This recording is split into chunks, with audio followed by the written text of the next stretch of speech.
Hi guys, welcome to another episode of WonderPodcast with Jonnie Wonder. I am Eugenia Chumampofo. We have our highly esteemed pastor here, Reverend John Charles Hutchison, the head pastor of the Christ Wonder Family Ministries churches. Today we would be having a very different conversation. But before we delve into it, kindly like, share, and subscribe. We have leaders from our various churches here, so they would introduce themselves. But before that, if you're in any of the churches, kindly tag your church in the comment section below. So on my extreme right, we have... I'm Pastor Joshua, the branch pastor of the United Church. I'm Pastor Daystar, the brand pastor for the Classic Church also. I'm Princess Saint Omesa, and I'm in the Amazing Church. Great. It's amazing to have you all here join us today. So we are delving right into it. So today we'll be asking, sex before marriage. Can Christians have sex before marriage? Oh, Let's get into it. very interesting. Yes. I think I'll go first. Sex before marriage. I think sex is supposed to be in the institution of marriage. Sex was introduced in marriage, so we can't bring it outside marriage. I don't think sex can be taken outside marriage. It should be in marriage. Yeah, that's my take on it. I think as well that in the first instance where we saw sex happening, we saw it in the context of marriage, and that is where it's supposed to be. Yes. Yeah, sex is sacred, and the one who made it in the context of marriage, so it's useful in marriage. Sex is sacred. Wow. Very interesting. Say so to you. There are people who say they want to know if they are compatible with their partners. They are sexually compatible. They want to know if their partners are potent before they marry. So they think sex is relevant before marriage. So what do you think the word says about that? I believe all these things have come up because the world has become very corrupt. Get me? That's why such questions even run through the minds of people, because it's the whole picture now looks like I'm going into marriage because of sex. You know, and that's what the focus has been on, whilst other things can also be considered. But when it comes to the issue of sex and then marriage and then knowing if the other person or your beloved is or has what it takes to perform their duties and role in the marriage sexually, I don't think that should really be an issue. When I say I don't think that should really be an issue, in the first place, when you're in an institution, the relationships should be subject to higher authority.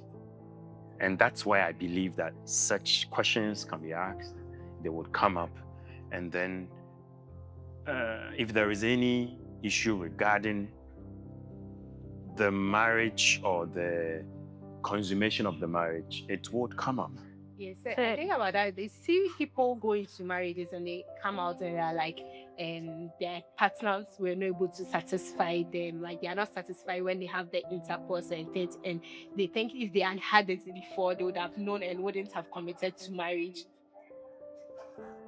You know, there are consequences that also comes with sex before marriage. That should also be considered. That should also be considered. The consequences like...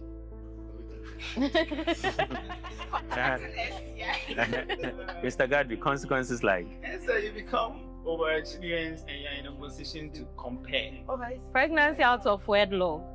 So like now, So I understand the mess. so let's say you never had sex and you are married now. You don't have anyone to compare your spouse to group sexually. So I think that's also one angle. What if you marry Well, the that's same very person? valid. What if you marry the same person in that instance? That's true. Because mostly they are like, I want to do it, like have sex before I enter, so that I'm not surprised when I enter into it. So in this case, where maybe I have sex with someone and end up marrying another person, I can't compare. But here, like the case, I'm getting married to the same person I've been having sex with before right now. So It's wrong. You know something? One very biting issue about sex before marriage is issues of trust, especially with the females. Because don't forget that you didn't do it under the right context. And if that thing can linger in your mind, I mean, if I wasn't married to him and this happened, when he's not around, when he's gone somewhere, you see, there will be that issue of trust. There is something that doing the right thing cements trust, and then doing the wrong thing affects trust. So you watch the people who usually engage sex out of the context of marriage, there is that struggle with issues of trust for their beloved. That's true. That's very true. There is that. And you also open yourself up for the enemy to hit your mind. And that's where you can even have issues with trust and all that. He can hit your mind. You guys were not even married. When you were not even married, see what he did.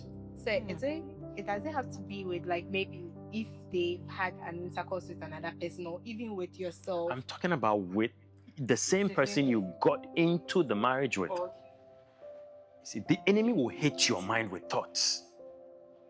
You know, because once he's able to justify one sin and condemn you with it, he can hit you with all other. See, when you guys were not married, see what he did. Now he's gone. Oh, he's gone somewhere. You were not even married. He could do it. He's gone somewhere. Can't he go and do something behind you? You see, you give him legal grounds to attack you. That's one issue that happens with sex out of marriage. Trust issues. So it's something that should really be looked at. so what about the issue with the satisfaction in the sex itself? Because you've heard people say that, I think, when they enter into the marriage, where there could be instances where maybe they've had the intercourse outside marriage, so they know how it feels with other people, and now they feel like their partner is not able to satisfy them, like how that one is there. But what of someone who has not really had sex before, enters into marriage and feel like they are not satisfied? Yeah, so they wanted to, like, it's better if they know that they'll be satisfied before they enter into the marriage. You know, all these things you are just justifying something that is wrong. You see, you want to,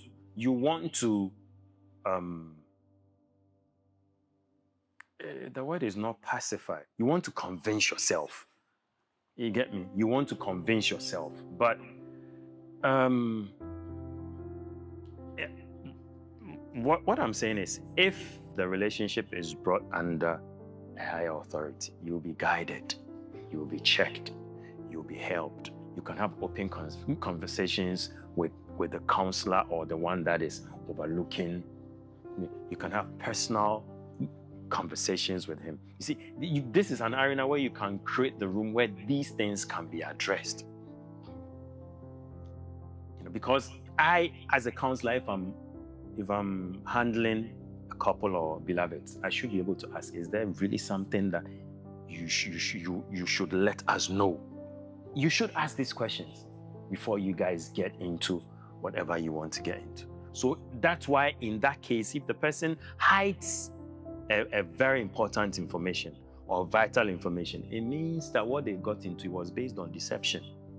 So it's not even binding in the first place. Yeah.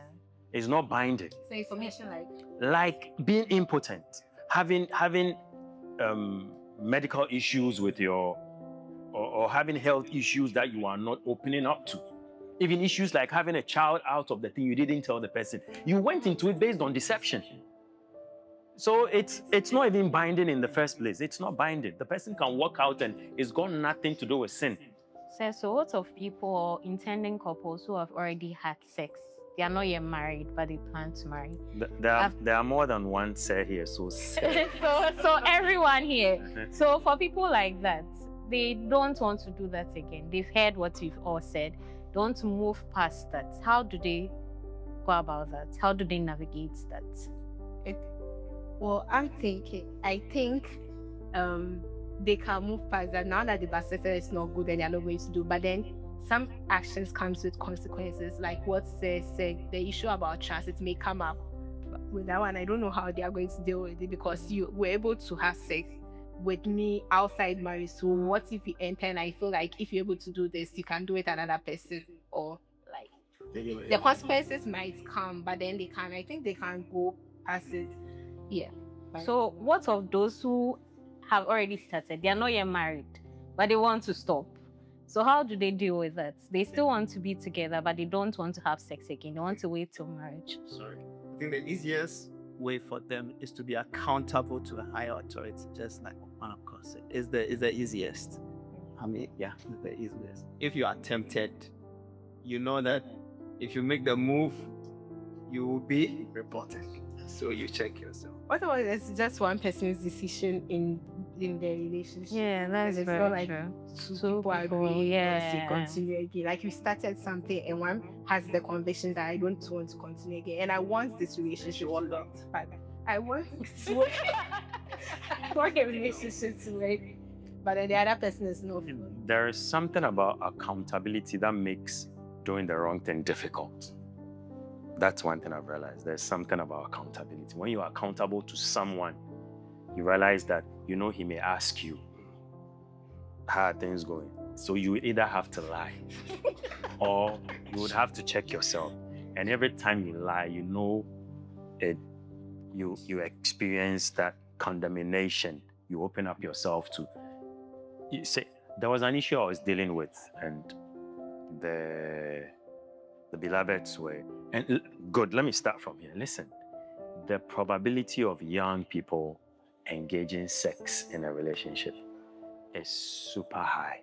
That's why they should be subject to a higher authority. No, they should be subject to, because that's the stage where, you see, Paul will tell you, if you are burning, marry. Get me? That's the height of your emotions. The fires are high. You get me? So you need to be subject to a higher authority. You need to.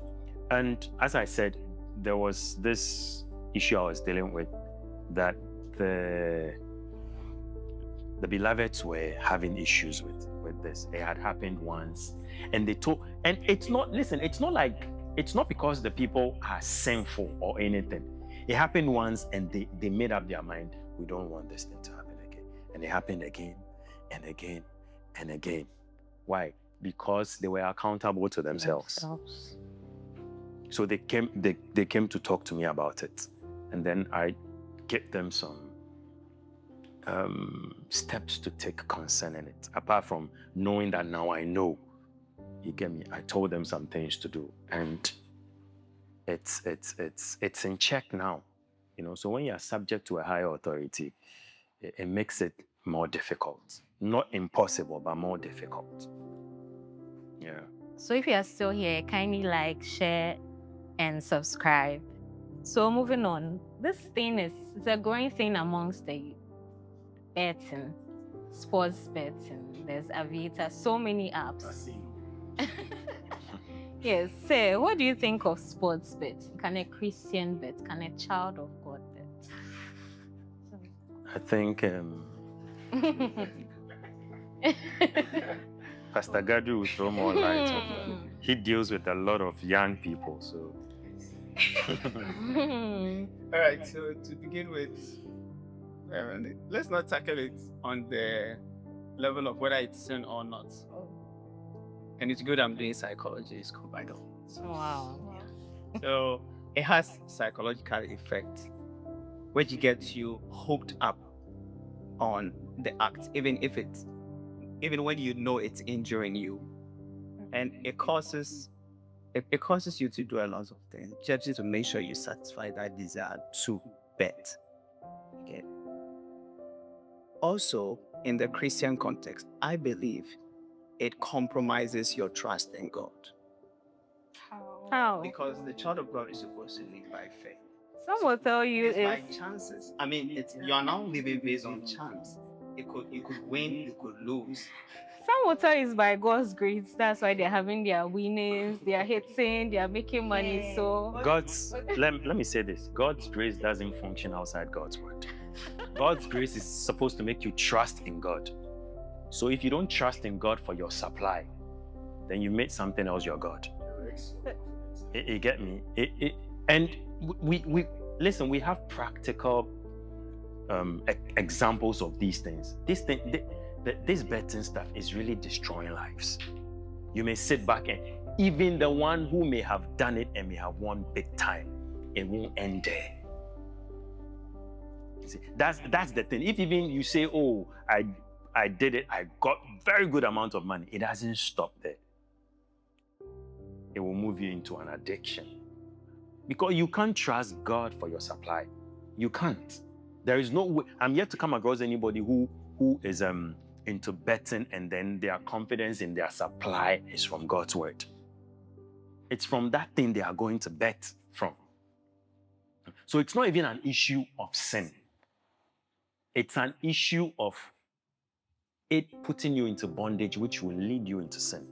Let me read something from the book of 2 Timothy. 2 Timothy 2 verse 22. He says, flee also youthful lusts.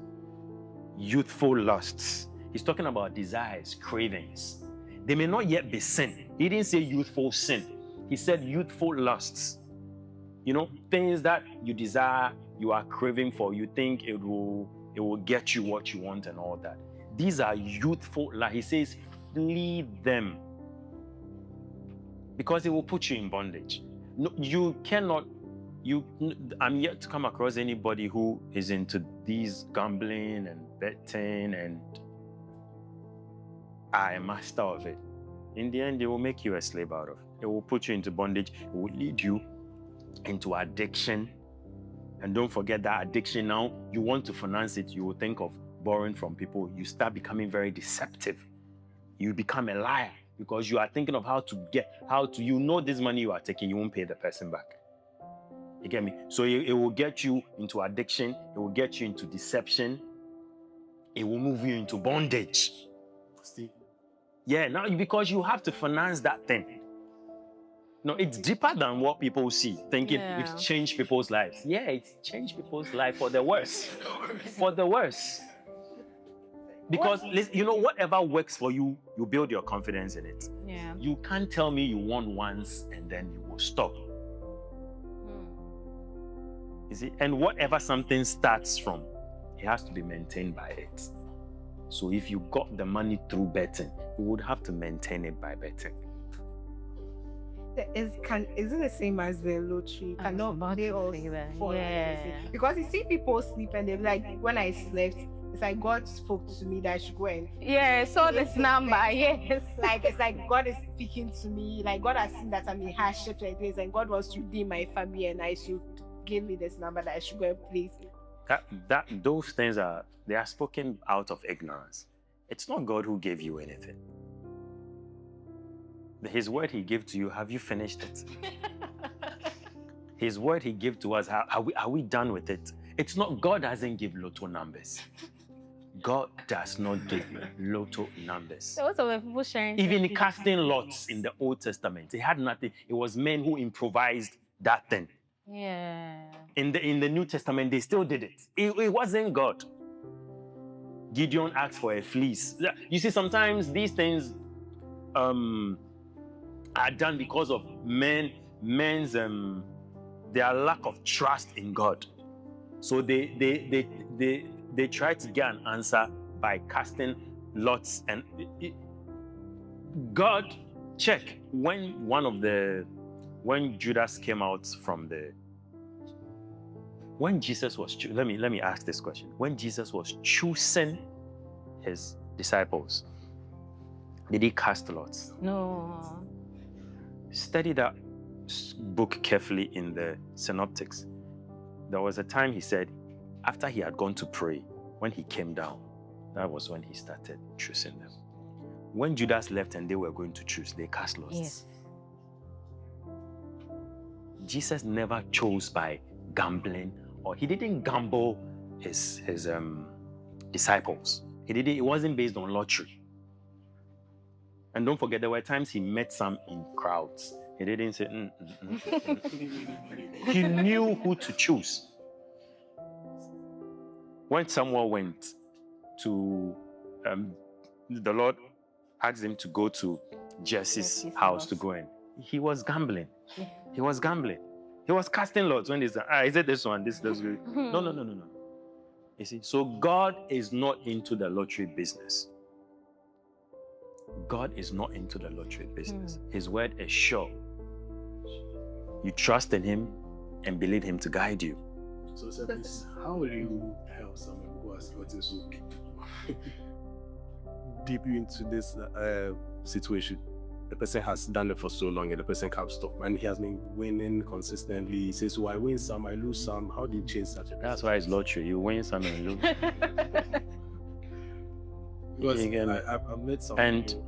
let me tell you something from the perspective of those who own that business. Nobody starts a business to enrich you. That's something you should even... You think he's a fool. His Father Christmas, he has money to share.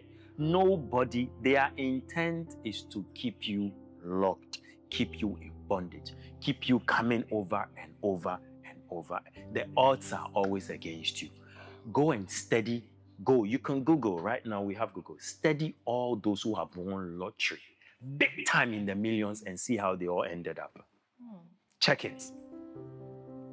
You go and check all those who have won lottery, millions, and see how they ended up. Lottery is not designed to make anybody rich. Yeah. Sometimes you see these betting companies are huge celebrities. And I think when I look deep, I realized that the money that the influencers in gamble are sponsored by these betting companies, because they know when they gamble, the money comes back to them. But you who is following them would think that, this person made it, so let me also gamble. But they also do everything. So I think I agrees with what you were saying. Wow. I don't think his question was answered. But then I want to ask something. So do you think God would reply a prayer in that space? Maybe I find myself in an environment where people are betting still. I'm a child of God. So I'm praying that God, if you can just make it phase one phase and I'll get this. You see, when was it Abraham asked the servant to go and look for a wife for Isaac, and he prayed a prayer that I'm going to the wall and whoever comes, and he told God that God do this. Well, he was praying to the God of his master Abraham again. So does God answer prayers like this to God in this environment? I know that betting works for some people, so I want to just bet one. Let me win big, and that's it. I'm not betting again. Not after you hear a conversation like this. Yeah, because talking from your perspective, this should mean this is somebody who is ignorant of the things we are sharing. And that's different. You get me? That's different. God in your ignorance he won't give you a number. You get me? But God will guide you so that you grow in understanding. And there is nothing like, let me just do it once. Everybody you see in bondage today, in an addiction today, it had to do with what? It wasn't the fifth time, it was the first time. So that thing is not something you should use to convince yourself that, maybe just once. If you know the dangers of these things, I know someone personally who is in ministries, where he is elder or something, that kind of stuff. And we're going somewhere to visit someone. We're about 3. Along the way as we're going on, then he told us, Charlie, you guys give me a second. So we're wondering where, not knowing there was a lotto kiosk. He was going to take some. Yeah. Okocha numbers.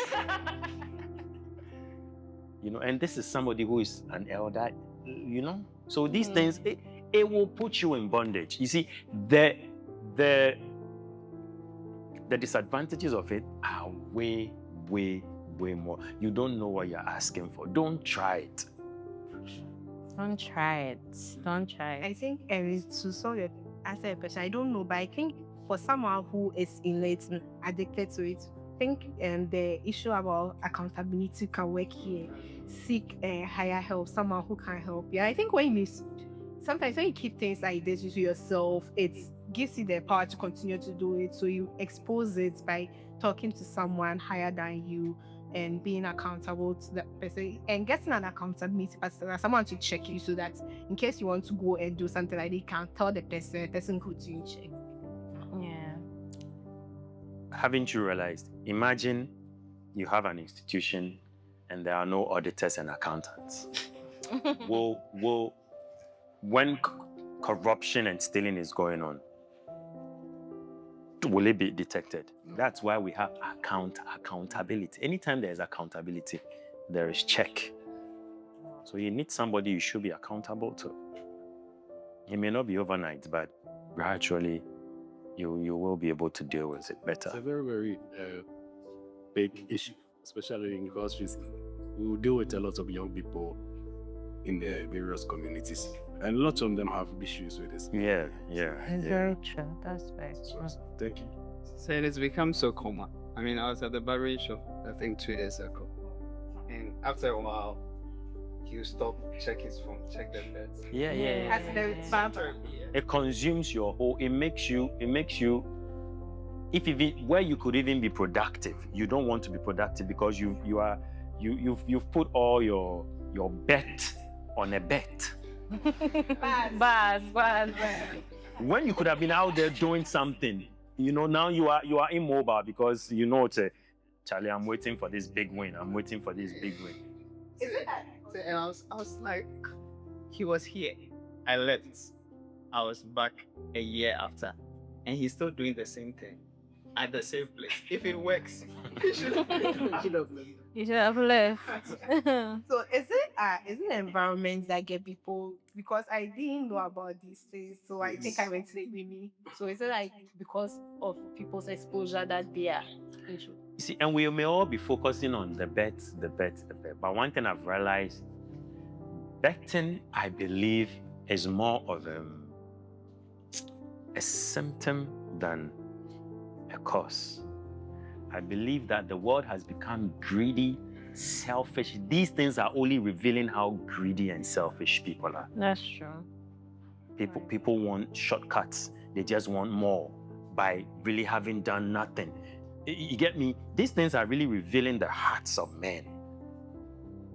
So it's deeper. It's really revealing the hearts of men. I always say that when somebody gets scammed, as much as we may empathize with them, I believe it's a symptom of greed. That's why people are scammed, because you are offered something that if in your right senses, if you were thinking right, no, this thing, It's too good to be. but because of greed, because there are others offering that same service, but with reasonable conditions, but you want to go for something which is out of reason, and then you get check. Everybody who gets scammed usually, that's why they'll call you. Oh, you've won this, you've won that. I have this gold I want to bring, and because those dealing with the right and the legal bodies do not get scammed. So I believe one of the major revelations of these things coming up is because they can tell that there are greedy people there who need this kind of service. So we're offering it to them.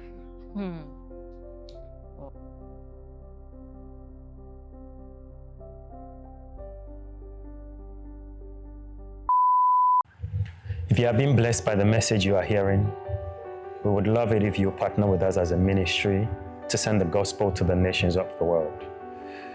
Your gifts and your offerings and your givings and your partnering with us helps us to take the gospel to various places. When you give to us, you support our school missions, where we send the gospel to the schools, to the senior high schools. You also support our reaching out to the various communities to send the gospel to them, for them to hear. about our Lord Jesus Christ. You also support this teaching ministry and improve it in logistics and in various ways to improve upon what we are sending out to the world. We will be glad if you will partner with us. Thank you and God bless you.